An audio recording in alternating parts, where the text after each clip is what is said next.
The air was colder than it should have been for early autumn. Even before the sun went down, the woods had seemed wrong. The trees leaned too close together, the shadows falling across the dirt road like grasping fingers. 4 university students stood at the edge of the forest trail, backpacks slung over their shoulders, flashlights in hand. Ethan, tall and restless, the one who had insisted on the trip. Maya, cautious, always calculating risks, but unwilling to be left behind.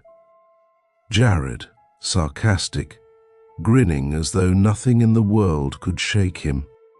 Lena, quiet, observant, the one who listened to stories more than she told them. The trail sign was weathered, the paint long faded. Only the word Pines could still be read clearly, carved deep into the wood. "This is it," Ethan said, forcing cheer into his voice. "The Silent Pines. The perfect place for a campout. No one ever comes here anymore." That's because people disappear here. Maya muttered, pulling her jacket tighter. Jared chuckled. Local ghost stories? You really believe that crap? But Lena didn't laugh. She glanced past the sign into the dark mass of trees, where the trail curved and vanished. It felt like staring into a mouth that waited patiently to swallow them. Still, they went in. At first, the forest seemed ordinary enough.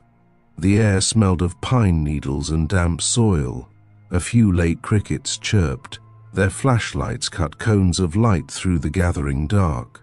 But soon the ordinary gave way to unease. The crickets fell silent. The trees pressed closer. Their footsteps seemed too loud, and yet, when they stopped, the silence was unbearable. I swear I heard someone walking behind us. Maya said more than once. Each time, Ethan would shine his light back down the trail. Empty, always empty.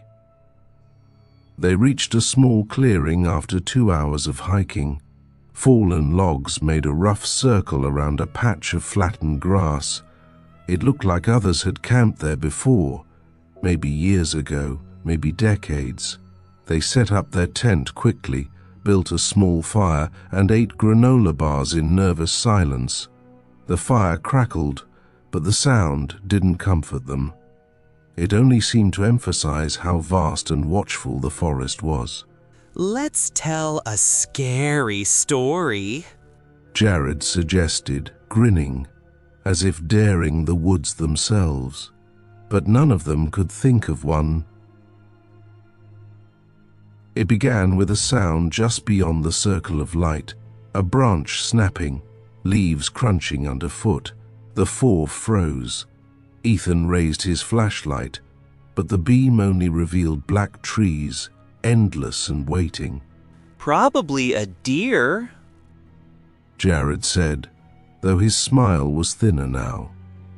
Then came the whisper, low, broken, like dry leaves brushing together, too soft to make out the words, but unmistakably human.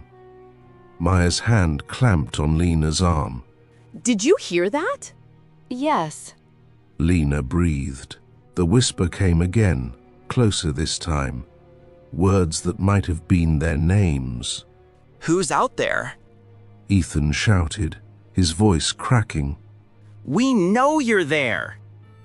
Silence. But none of them slept that night. By morning they agreed to leave. The forest had already felt wrong, but the whispers made it unbearable. They packed quickly, stamping out the fire, shouldering their packs. Ethan led the way back to the trail. Except there was no trail. The clearing was surrounded by trees, but where the narrow dirt path should have been, there was nothing but thick brush and brambles. They walked in circles, searching, but the forest had swallowed the way out. This doesn't make sense. Maya said, panic rising in her voice. We came from that direction, I know it. But when they pushed into the undergrowth, it only grew denser, until the branches seemed to clutch at their clothes, their hair.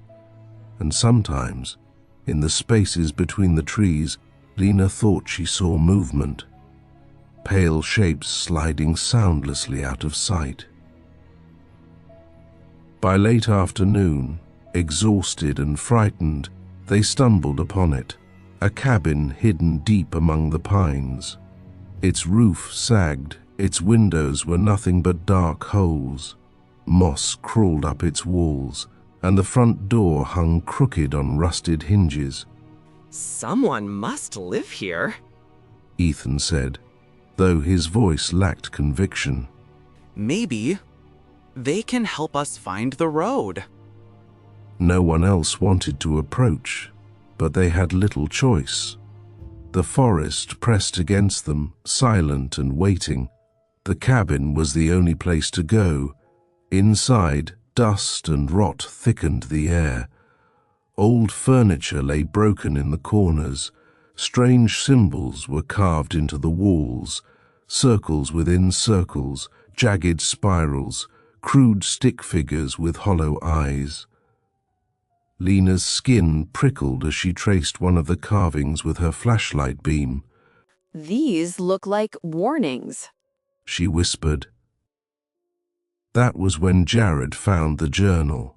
It lay on a warped table, its leather cover cracked with age. Most of the pages were ruined by damp, but a few words remained legible. Don't follow the voices. Jared tried to laugh, but the sound died quickly.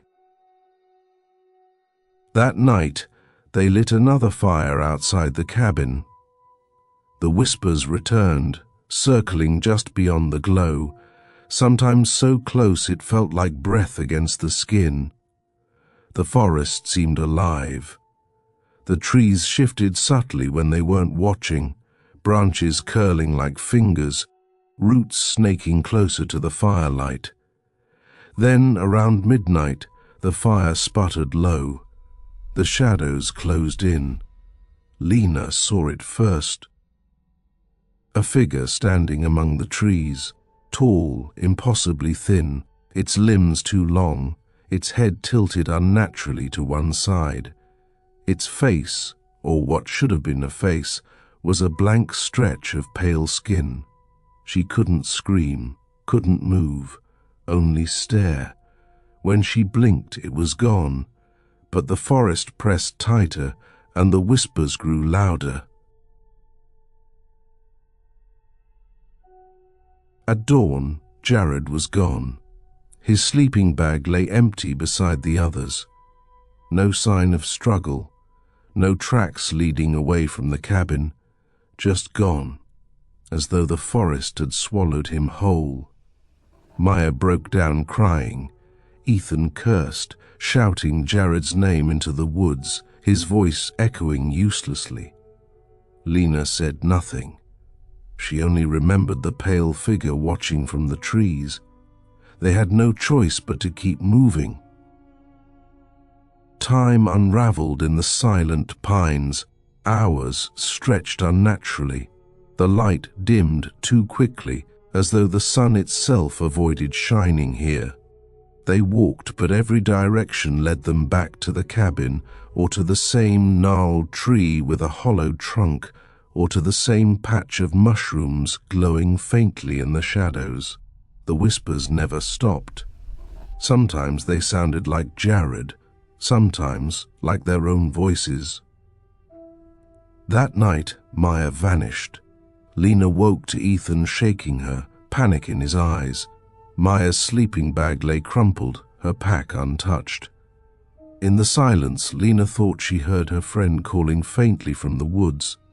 Help me, Lena, please. But Ethan held her back. It's not her. Don't listen. Only two remained. They stayed awake by the dying fire, the forest pressing ever closer, the symbols on the cabin walls seeming to crawl when the flames flickered. Lena remembered the journal's words. Don't follow the voices, We can't let it go out. she whispered. But wood was scarce, and the trees seemed to watch when they tried to gather branches, their trunks shifting, their roots curling as if to trip them. Finally, Ethan looked at her, his face hollow with exhaustion. We're not getting out. You know that, right? Lena said nothing, because in her heart she knew. The silent pines didn't let people leave. When the sun rose, if it was truly the sun, Lena was alone. Ethan's pack, his shoes, even his shadow were gone. Only silence remained, pressing against her ears until it roared. She sat by the ashes of the fire, staring into the trees. Somewhere, far off, she heard footsteps, soft, patient, drawing closer. And when she lifted her head, she saw them, not one figure, but many, tall, pale, faceless, standing in every direction just beyond the trees, waiting.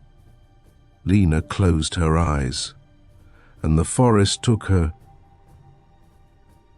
Weeks later, hikers found the cabin, empty, silent. On the table lay the ruined journal. A new line had been added, scratched into the last page with something sharp. We are still here,